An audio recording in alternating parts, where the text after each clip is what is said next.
यह कहानी है राहुल की, जो एक बिल्कुल आम लड़का था। राहुल अपने छोटे से शहर में रहता था। उसे किताबें पढ़ना बहुत पसंद था, खासकर पुरानी और रहस्यमय कहानियां। एक दिन जब वह अपनी दादी के पुराने कमरे की अलमारी साफ कर रहा था, उसने एक बहुत पुरानी, धूल से ढकी हुई किताब देखी। किताब की कवर पर अजीब सी चमक थी और उस पर कुछ अनजाने निशान बने थे। राहुल ने जिज्ञासा से वह किताब खोली और तभी कुछ अजीब हुआ। किताब के पन्नों से एक हल्की सी चमक निकली और राहुल को लगा जैसे वो किताब किसी जादू से भरी हो। उसने धीरे धीरे पढ़ना शुरू किया। हर कहानी, हर पात्र जैसे उसकी आंखों के सामने जीवित हो उठे। पर तभी अचानक एक कहानी का पात्र सीधे राहुल से बोला, हमें वापस किताब में जाना है, वरना हम हमेशा के लिए खो जाएंगे। राहुल समझ गया कि यह कोई साधारण किताब नहीं, बल्कि एक जादुई किताब है, जिसमें बंद कहानियां और किरदार असल दुनिया में आ चुके हैं। अब राहुल के सामने एक बड़ा सवाल था। वह इन किरदारों को वापस किताब में कैसे भेजेगा? और क्या वह किताब की सारी कहानियों को आखिर? जैसे जैसे राहुल किताब के पन्नों में खोता गया, उसके सामने एक नया दृश्य खुला। वह खुद को एक रंग बिरंगे जादुई जंगल में पाया। चारों ओर चमकदार पेड़ और विचित्र जीव थे। तभी एक छोटी चमकीली परियों जैसी लड़की राहुल के पास आई। मेरा नाम टिंकी है, उसने कहा। मैं इस कहानी की एक परी हूं और मैं तुम्हारी मदद से हमारी कहानी पूरी करना चाहती हूं, ताकि हम वापस अपनी किताब में जा सकें। राहुल ने हैरानी से पूछा, कैसे? ये सब असली क्यों हो गया? किताब का जादू रिलीज हो गया है, टिंकी ने समझाया। हम सब पात्र अब यहां फंसे हैं। तुम्हें हमारी कहानी पूरी करनी होगी। राहुल ने ठाना कि वह टिंकी की मदद करेगा। तभी एक भयावह आवाज आई, जो कहानी अधूरी रहेगी वो सदा के लिए यहीं खो जाएगी। तभी जंगल में एक बड़ा अंधेरा फैल गया। राहुल को समझ आया कि यह कोई साधारण खेल नहीं है। उसे अपनी बुद्धि, साहस और कल्पना से इस चुनौती का सामना करना होगा। टिंकी ने राहुल को किताब के एक खास पन्ने का टुकड़ा दिया और कहा, यह पन्ना ही हमारी कहानी का रहस्य है। इसे सही ढंग से पूरा करना होगा।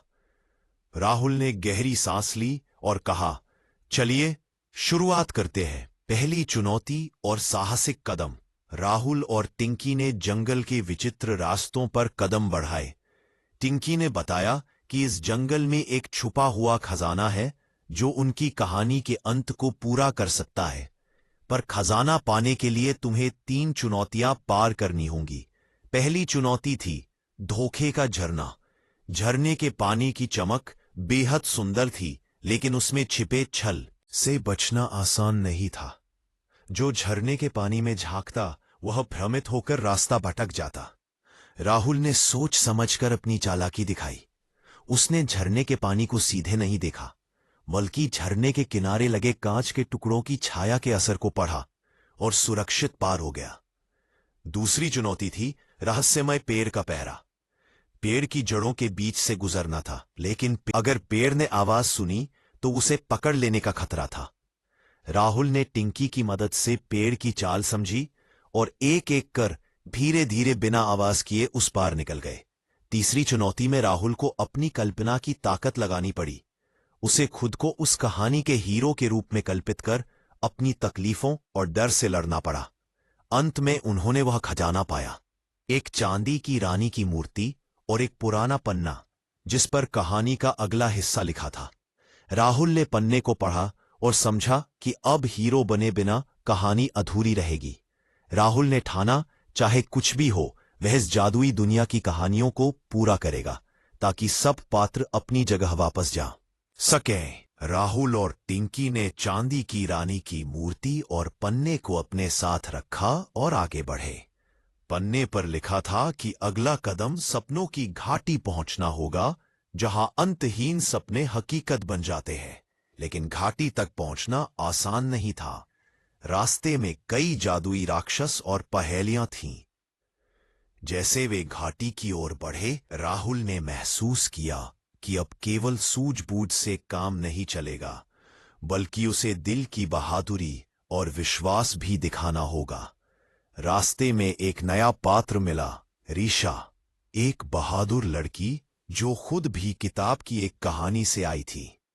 राशा ने बताया कि वह भी अपनी कहानी अब पूरी करना चाहती है, ताकि वह अपनी असली दुनिया लौट सके। तीनों ने मिलकर सपनों की घाटी की ओर बढ़ना शुरू किया। घाटी में पहुंचते ही वहां के अद्भुत रंग बिरंगे सपनों ने उन्हें घेर लिया। कुछ सपने खुशियों के, कुछ डरावने और कुछ उलझाने वाले थे। राहुल को एक तेज रोशनी वाली पहेली मिली, जिसमें उसे अपने भीतर छुपे डर का सामना करना था। दोस्त राशा ने उसके साथ खड़ा रहकर हिम्मत दी। इस भाग का अंत राहुल के उस पल पर हुआ जब उसने खुद से कहा, मैं डरने वाला नहीं हूं, मैं अपनी कहानी का नायक हूं। सपनों की घाटी के रहस्यों में राहुल, टिंकी और ऋषा ने साथ मिलकर कदम रखा। घाटी में रंग बिरंगे सपनों ने उनका स्वागत किया, लेकिन जैसे जैसे वे अंदर गए, उन सपनों की असली ताकत दिखाई देने लगी। पहली पहेली सामने आई, सपनों का दरिया, जहां हर सपना पानी की लहरों में बदल जाता और सच और झूठ की सीमा धुंधली हो जाती थी। अगर कोई गलती से झूठे सपने में फंस गया तो वह वहां दिवा स्वप्न की दुनिया में खो जाता। राहुल ने समझा कि सही सपना चुनना ही उनका रास्ता है। उसने अपने दिल की आवाज सुनी और सही सपने को पकड़ लिया, जिससे आगे बढ़ने का रास्ता खुला।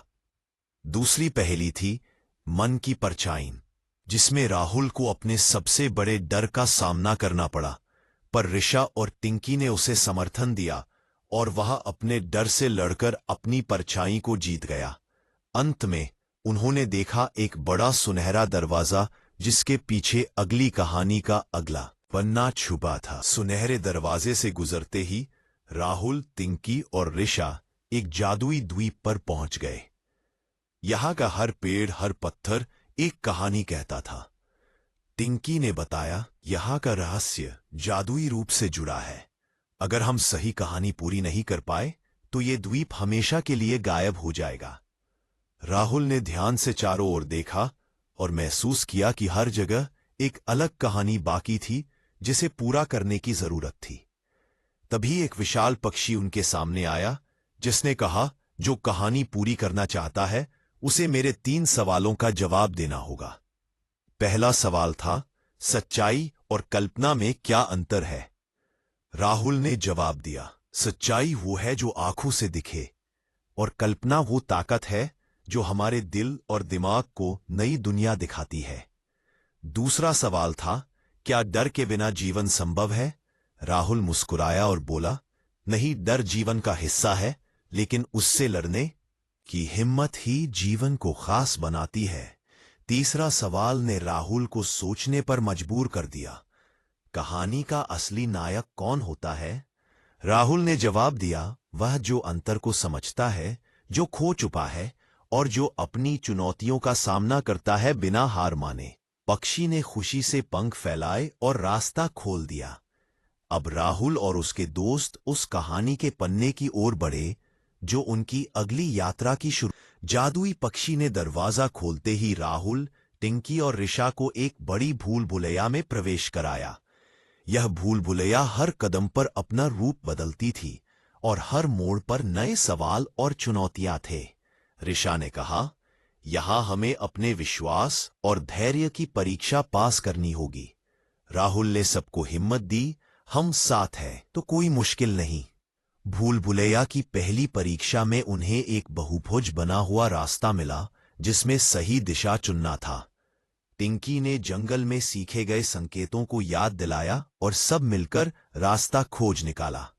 दूसरी चुनौती एक खेल थी, जहां उन्हें अपने दिल की आवाज सुननी थी, क्योंकि रास्तों में कई फरेब और भ्रमजाल बिछे थे।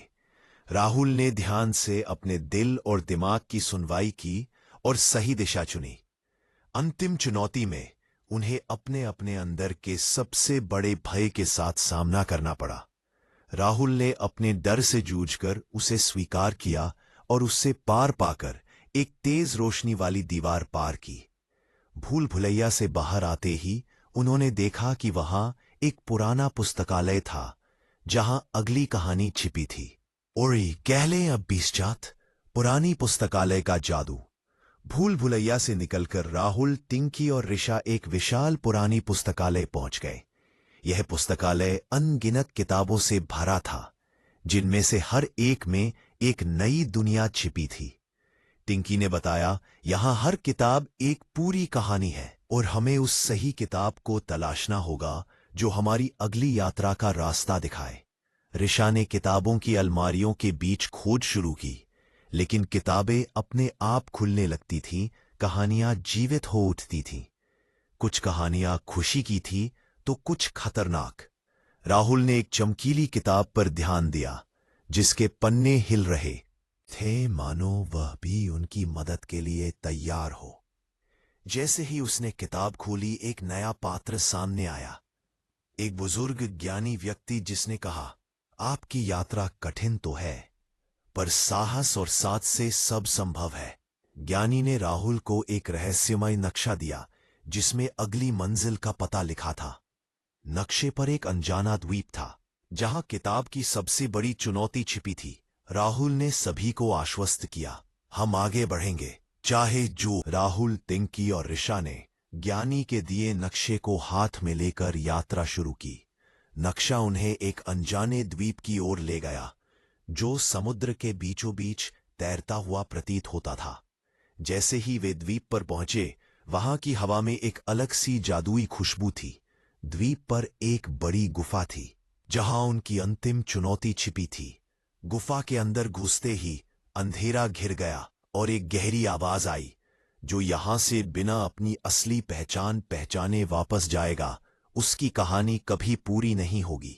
राहुल को समझ आया कि अब उसे अपने अंदर के सबसे गहरे रहस्यों और असली आत्मा को पहचानना होगा।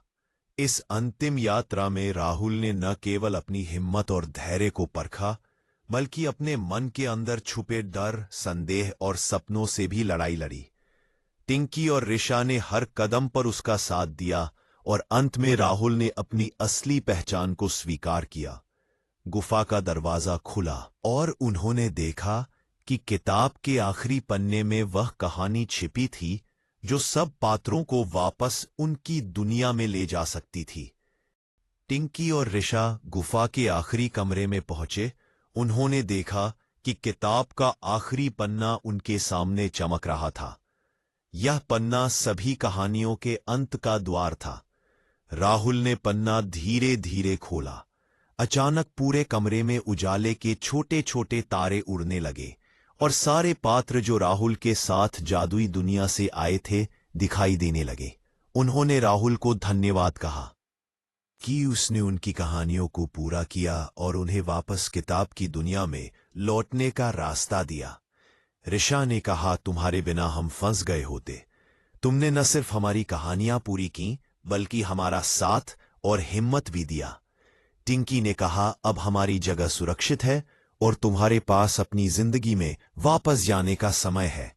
राहुल ने मुस्कुराते हुए कहा, यह यात्रा मेरे लिए भी एक सीख थी। जीवन में हमेशा जादू होता है जब हम अपने डर और संदेह को पार कर जाते हैं। जैसे ही राहुल ने आखिरी पन्ना बंद किया, वह खुद को अपने दादी के कमरे में पाया। किताब उनके हाथ में थी। सब कुछ वास्तविक लगा, पर उसकी आंखों में अब एक नई चमक थी। राहुल ने जाना कि हर कहानी के पीछे एक जादू होता है और सही नायक वही होता है जो अपनी कहानी खुद लिखता है।